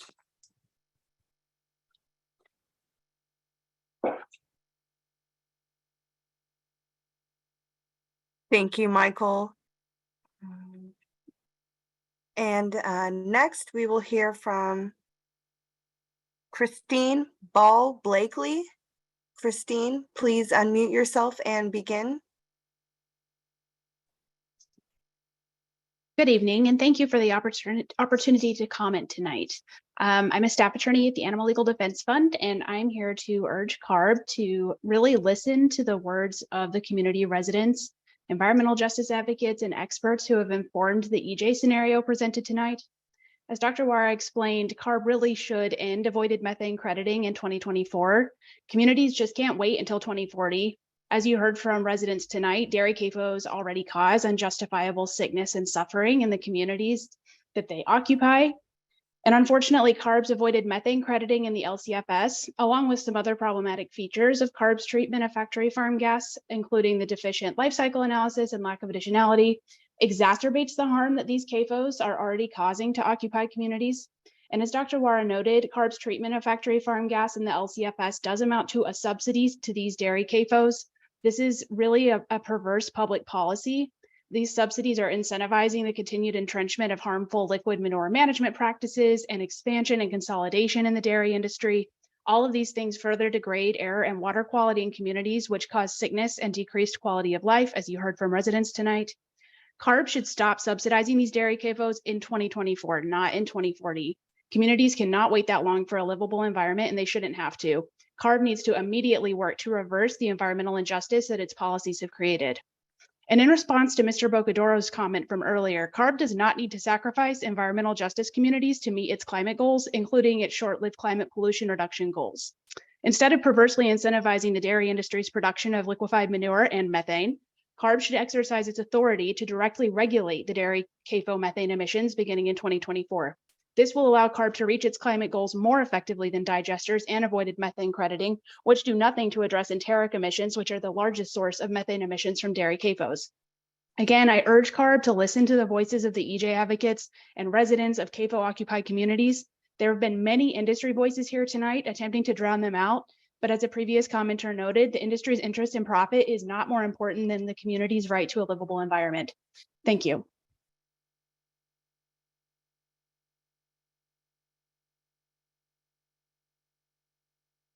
Thank you, Christine. Next, we will hear from Amanda Parsons de Rosier. Amanda, please unmute yourself and begin. Hi, thank you very much. I just had a quick question. Earlier today in the comments section, Cheryl had mentioned that CARB is looking at the delivery requirements for book and claim and updating those. I was just hoping to get some more information on what is being explored there. Thank you.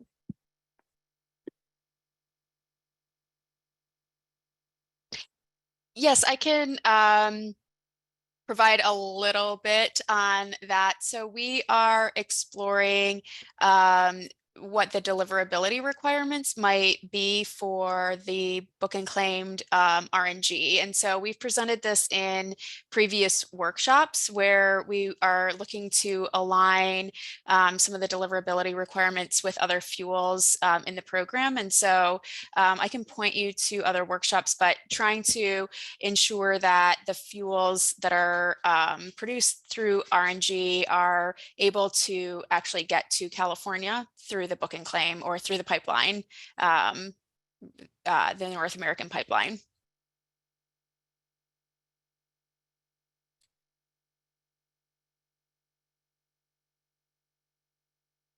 Thank you, Cheryl. Next, we're going to go back to Art Van Beek. Art, can you see if you can unmute yourself and begin?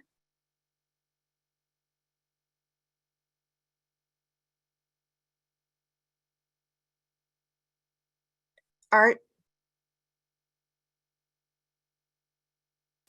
Okay. Looks like we might not be able to get him. We're gonna move on to Ryan Sheenstra. Ryan, please unmute yourself and begin.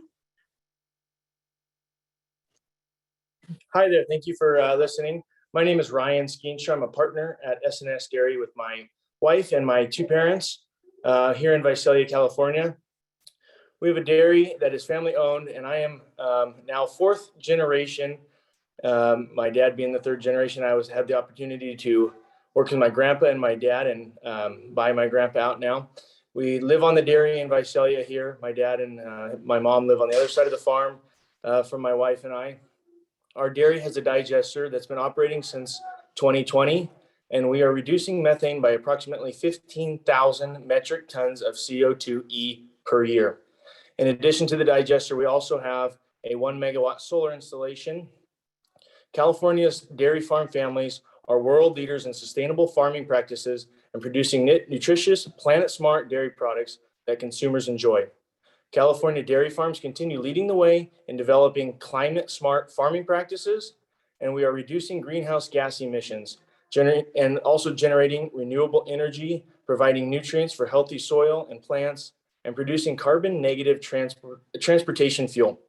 These efforts also help to build healthy soils and protect water resources, while greatly reducing the need for synthetic fertilizers. The U.S. dairy industry is committed to an ambitious net zero initiative, aiming to achieve carbon neutral or better net zero climate impact by 2050. California's dairy farms are contributing greatly to this goal and are on a path to achieving climate neutrality within the next few years. Thank you for your time.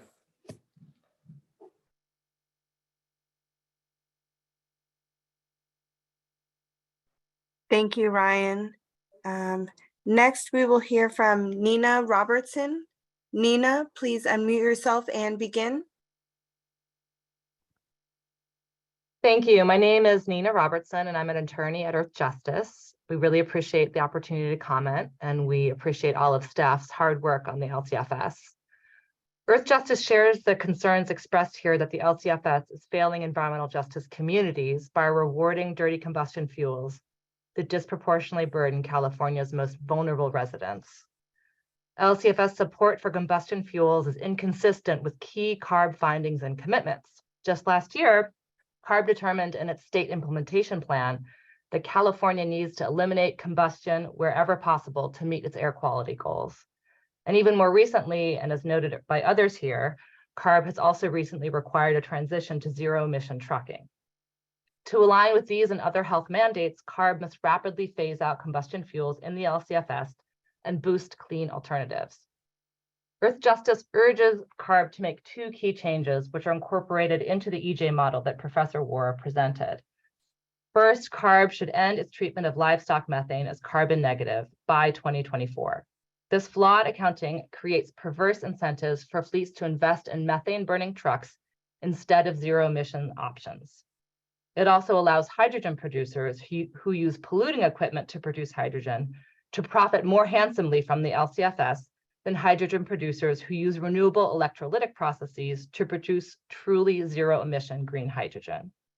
What is more, it creates a powerful incentive for factory farms to use manure management practices that increase methane production and pollution in the already overburdened Central Valley. It is high time that CARB remedy this fundamental flaw in the LCFS. Second, CARB should cap and phase out credits for crop-based biofuels, which, as noted earlier, have been shown to drive deforestation and also increase global hunger. The skewed crediting of biomethane and biofuels is putting zero emission technologies at a disadvantage. CARB needs to take swift action now to correct this backwards imbalance. It is crucial that staff model these updates as well as other reforms that frontline communities have recommended when they propose LCFS amendments to the board. The EJ scenario should be incorporated into CARB's decision about the future of the program, which must align with CARB's clean air and environmental justice obligations. Thank you very much.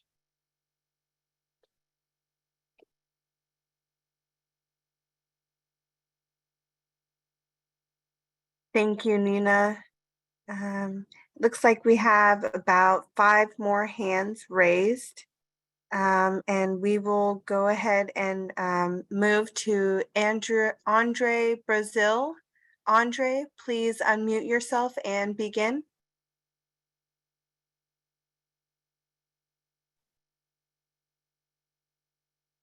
Hi, my name is Andre Brazil, and I'm a dairy farmer along with my siblings and parents.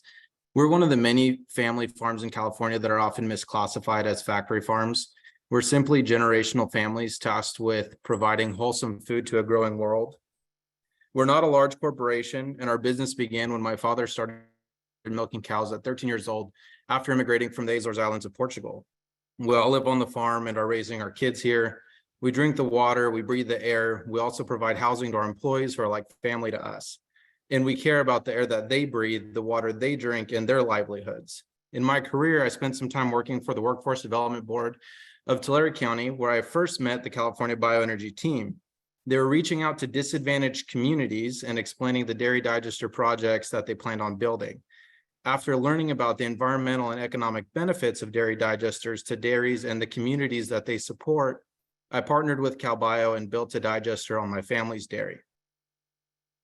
I later joined the CalBio team to help extend the opportunity to dairy families throughout California so that they too can participate in the commitments that we make to our environment and our communities. CalBio is now responsible for roughly 1 million metric tons of CO2 equivalents and reductions per year. We're doing this by capturing fugitive methane that would have otherwise been released into the atmosphere and using it to displace diesel trucks that were polluting our valley air and replacing them with cleaner RNG trucks. We're also furthering local emissions reductions by destroying dangerous hydrogen sulfide on site. We've also developed a successful scholarship program with College of the Sequoias, focusing on students from disadvantaged communities. We've worked with self-help and supported their efforts in building and sustaining healthy homes for low-income families. We've also developed programs with CSU Bakersfield and Fresno State. CalBio has grown tremendously as a company and has provided great local jobs to individuals ranging on the educational spectrum from GED to PhD. Dairy digesters are a truly amazing story where you have conservatives and liberals working together to build projects that combat climate change and support our rural communities through great environmental and economic benefits. And this is all made possible by CARB and the Low Carbon Fuel Standard. Thank you.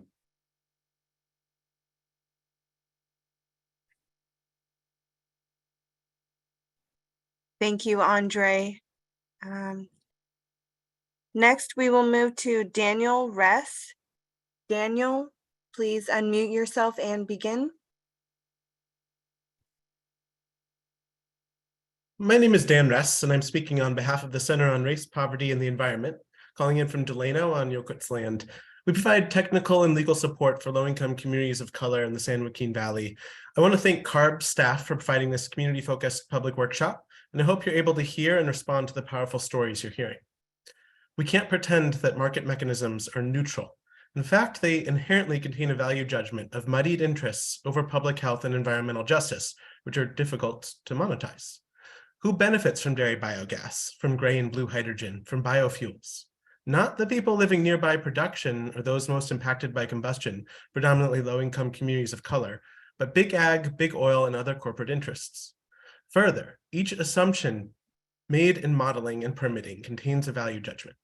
Giving a dairy, a major source of greenhouse gases, a negative CI score is incoherent and speaks to intentional modeling choices that prioritize powerful interests over meaningful climate action, and even more over public health and environmental justice. Remember your dual mandate to stop climate change and air pollution. The LCFS seems very much focused on stopping climate change, which is of course extremely important. Yet the San Joaquin Valley Air Basin has the worst air pollution in the nation. The valley has never met any PM 2.5 standard and consistently fails at other air quality standards. These fuel choices are an opportunity to either address these harms and provide environmental justice, or to double down on environmental racism and existing pollution disparities. I also want to address something Cheryl said in her presentation. She pointed out that we're exceeding our CI targets. That's great and speaks to some of the excellent work that CARB has done in its climate programs more broadly. But she also said that exceeding our targets proves the program is working. That is a classic example of causation versus correlation. Rather, this program adds fuel to the fire and incentivizes pollution in our communities.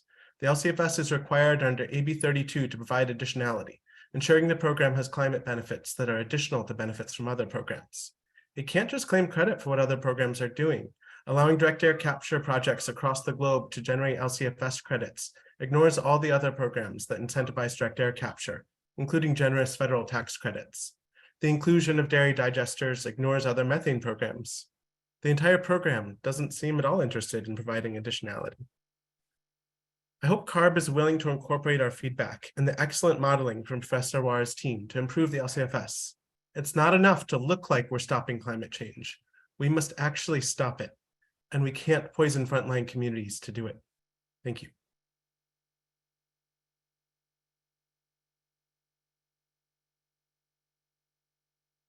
Thank you, Daniel. Next, we will hear from Faraz Rizvi. Faraz, you can unmute yourself and begin. Hi, thank you. My name is Faraz Rizvi, and I'm with the Asian Pacific Environmental Network. We represent communities and organize in communities in the Bay Area and now in the South Bay region of Los Angeles that live in the shadow of the refineries. And I'm here today to speak to our concerns around the way the LCFS subsidizes fossil hydrogen, SMR hydrogen, and the use of the avoided methane crediting and the lack of any regulation around these that allows for the subsidizing of fossil fuel hydrogen. We have concerns around that and the pollution in our communities that result from this, and we want to make sure that in a program that's geared toward aligning around our climate goals, that we're not continuing to subsidize forms of pollution that hurt our communities. Thank you.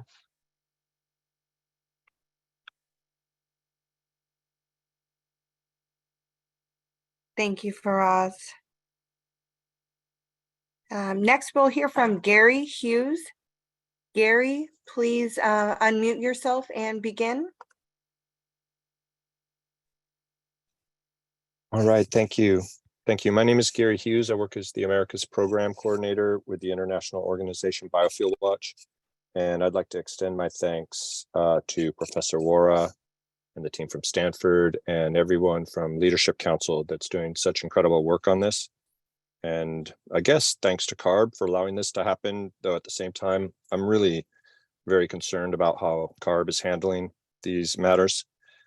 First thing I do want to flag is from the very beginning, our organization has had tremendous concerns about the low carbon fuel standard because of the reliance on this whole metric of carbon intensity, which is a totally flawed approach to dealing with emissions. Frankly, the climate problem is one of cumulative emissions. So the whole focus on CI is an obfuscation of the pollution that's happening. The other thing I'd like to address is that in the presentation from Ms. Lasowski, I'm sorry if I'm not saying your name correctly, though repeatedly it was stated that bioenergy is replacing fossil fuels, but that's totally incorrect. We've taken a look at the numbers, and what CARB still fails to address is the quantities of refined fuels that are being exported from the state, and including to foreign markets. So, you know, we're not replacing fossil fuels with biofuels. We're just adding fuel to the fire. As someone else said that earlier, it's totally correct. I'd like to address that. We believe it's totally shameful that the Air Resources Board is kicking the can down the road on addressing indirect land use change, and that you're not taking a good look at it with this rulemaking right here. We feel that the caps on lipid feedstocks could be a first step, but it's totally insufficient. And that what we really need to do is to move away from making food from fuel. And this whole fantasy that somehow we're going to be able to fly our planes in a sustainable manner by making fuel from soy or palm, which is happening globally, really needs to be abandoned as well. So I guess my last comment I'd like to make is I would really like to see that those people who make comments that used to work for the Air Resources Board, but now work for industry lobby interests, start stating that they start saying, yes, I used to work at CARB and now I work for industry, because it is just becoming totally surreal coming to these events hosted by the Air Resources Board and see the same people show up again and again and again. And it's true that they used to work for the agency and now they're working for private industry. So thank you, and I hope everyone has a great evening. Thank you, Gary. Next, we will hear from B. Van Beek. B, please unmute yourself and begin. Yeah, my name is B. Van Beek. Art Van Beek's actually my uncle. He texted me a couple of highlights, and then I also independently am on this call. My uncle and I both operate dairies here in Tipton, California. One of our concerns, we kind of both hold this concern, is this LCFS program. We need the value to cover the overhead that we've already incurred, and the state has made a large investment towards carbon neutrality. And when the state made that investment, the dairymen were some of the first people to come forward and offer a helping hand and trying to be part of the solution rather than the problem. And basically we got our marching orders and we marched as fast as we could in the direction towards helping become A, more sustainable on farm, and then B, becoming more environmentally friendly. Both he and I live on our dairies. I mean, we could talk about all the numbers all day long as far as how much carbon that we are sequestering. But the reality is I employ 31 people that live in these rural communities. He employs someone in the neighborhood of 24 people. We're talking about 56 people, just the two of us. And we're just a couple of, kids of Dutch immigrants that came here with nothing. And we're trying to live the American dream and trying to provide the American dream. And programs like this, they help us. It's funny, we talked about in this call, there's been a lot of discussion about factory farms and help line the pockets of those that already have obtained wealth. And we're sitting here in the dairy climate and not to belabor what we're going through and try and cry too much on this call, but we're not profitable right now and we don't foresee to be profitable for the next year. And so when we talk about lining the pockets, you're more of stopping one of the sources of bleeding. And I don't know if anyone on this call knows this, but there was a study done in the mid to late 2000s about how many on-farm jobs and how that relates to off-farm jobs. And it was the number they came up with, and I can't remember who did it, whether it was the Journal of Dairy Science or whatever it was, but it was for every one on-farm employee, that's 22 off-farm employees. That's what it represents. And we're talking about an entire economy that's, a rural economy. It's not like out here in rural California, we have a million options. But so if you take my farm alone, I employ 31 people. That's 682 off-farm people. That's 682 families that are fed, kids that are clothed. And, we wear that as a responsibility as being, not factory farmers, being a couple of jamokes that just try as hard as we can to make sure that we can provide a life for those that work for us, work multiple paths of citizenship with my employees. And, this is really kind of fundamentally the American dream. It's not just about, trying to line the pockets of the rich. I find it laughable, but I appreciate everyone's time. Hope everyone has a great night.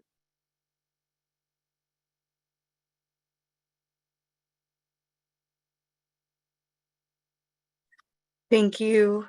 Next, we will hear we have about two hands left. So we will hear from Neil Black and Barry Anderson. Neil, please unmute yourself and begin.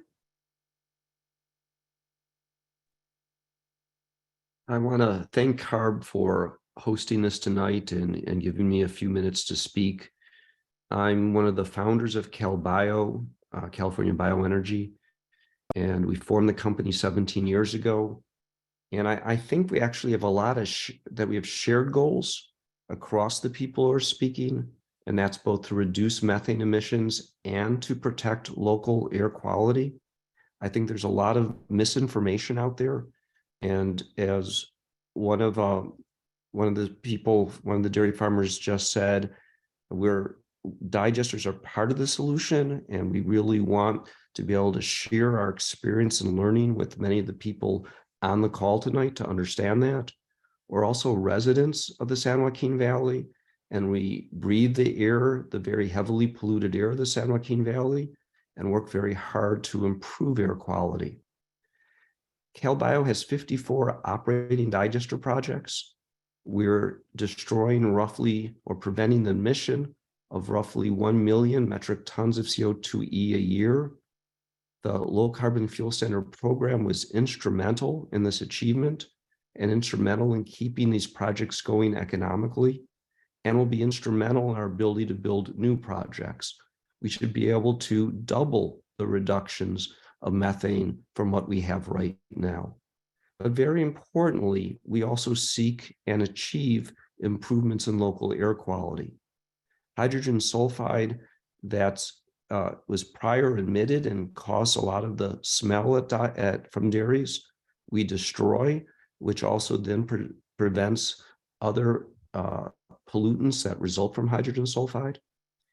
And very importantly, we're able to be used in near zero emission vehicles today. And so a natural gas heavy duty truck reduces NOx by 90%. As we all know, the combustion of fuels is incredibly polluting in our neighborhoods, and electric heavy duty trucks, which we're very supportive of, they're 10 to 20 years away. So we're immediately improving air quality today, but we're also planning for the future. We stopped building internal combustion electric generating projects because of air pollution, and built the first fuel cell project off of dairy methane, I believe, in the world. And so we're achieving great progress both in methane reductions and in protecting local air quality. And the LCFS program is an example of the success of public and private partnership. We created this company to make a difference. We're very proud of the difference we're making in partnership with the dairies. And we're pleased to share with you our learning and experience. Once again, I want to thank you for giving me the opportunity to speak tonight. Thank you, Neil. Next, we'll hear from Barry Anderson. Barry, please unmute yourself and begin. Hello, this is Barry Anderson. Can you hear me now? Hello? Yep, you're We good. can hear you. Yeah, our communities were invaded by CARB and LCFS, and also how they transport the methane and impact other communities. But what happens if there's a spill and accidents or an emergency on the roads and in our community, how would we be informed? We need a system that will notify of a disaster or air quality is unsafe. Also, digester systems to shut down. When you drive on Highway 5 going towards LA, when you're reaching Harris Ranch, the first thing you do is close your windows on your automobiles. Know and think about that smell on a daily basis in your backyard. We urge CARB to reframe its LCFS program that current incentivizes dairies to expand and produce methane. The LCFS's program to impose more regulations on dairy emissions. LCFS and CARB embrace a dairy and digester in community. Daily smell in your community. Embrace a dairy and digester in your community. Daily smell and health impact everybody. Let's put one in your backyard, in your community. Thank you.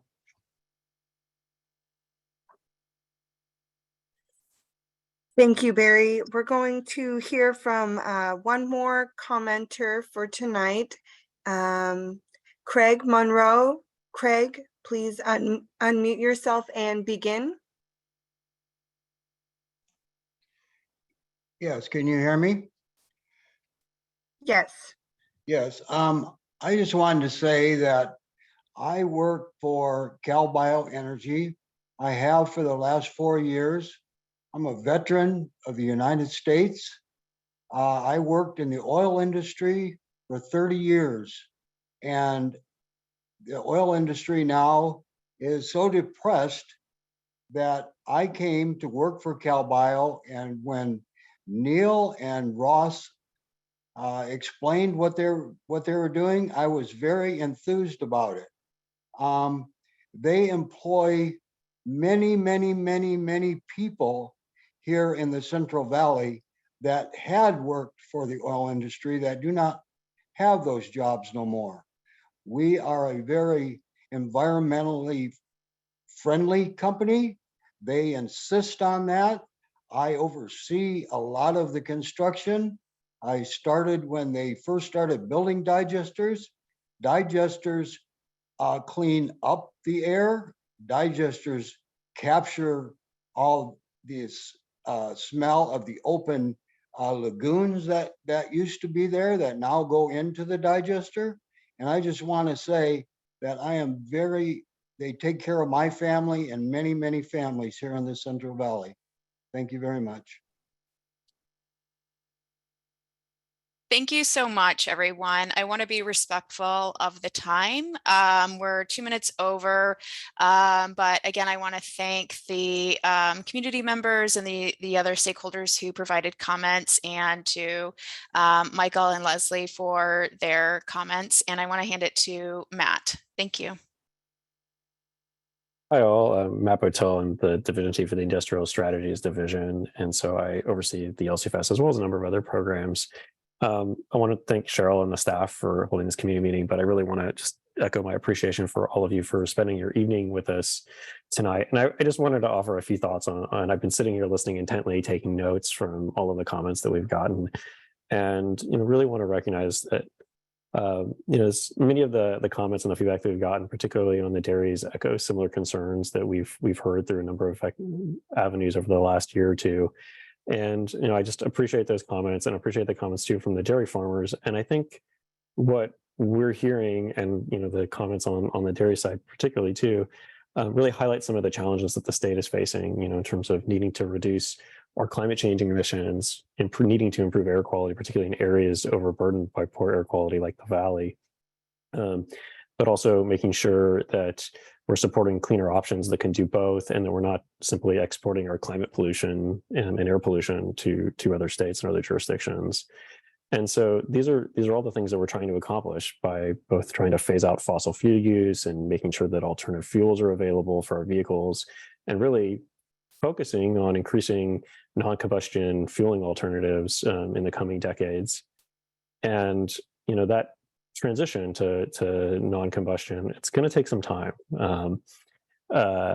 We can't simply turn off the gasoline, diesel, and fossil natural gas that we're using today, but we can displace those fuels with lower carbon alternatives. We can accelerate the transition to non-combustion alternatives. And from my perspective and from the team's perspective at CARB, we think that the LCFS really can help and do this. And we think that the feedback that we're getting today, the feedback that we're going to get at tomorrow's session, really will be helpful in helping us craft the provisions for the next iteration of the LCFS.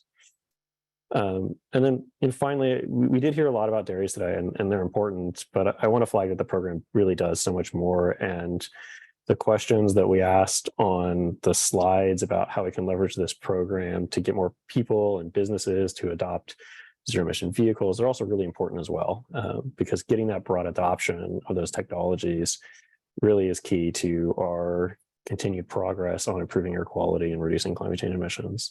So, with that, I want to thank everybody. It's a big ask to have folks come out here, spend their evening talking about a policy like the LCFS and talking about the changes. Everybody was very civil. I really appreciate the feedback from everyone that came today. I wish we'd have more time for dialogue, but we wanted to make sure we gave enough time for folks to give comments too. And so looking forward to tomorrow's session, and just want to echo something that I heard too, which is I know that we're all here because we're looking to address climate change and improve the environment, here in California. And it's great to be part of a discussion that everybody's coming to offer solutions. So with that, just thank you. Cheryl, I don't know if you've got any closing remarks or anything else that you'd want to reflect on, but pass it back to you. Thank you. Just noting that there is another session tomorrow. So if you know anyone who couldn't make it today, have them join tomorrow. It will be similar presentations. And there's the comment log on the workshop page where you can provide written comments. And we look forward to hearing from you all. So thank you. With that, I will close the meeting, and I hope you all have a good evening. Thank you. Thanks to the interpreters. Great job.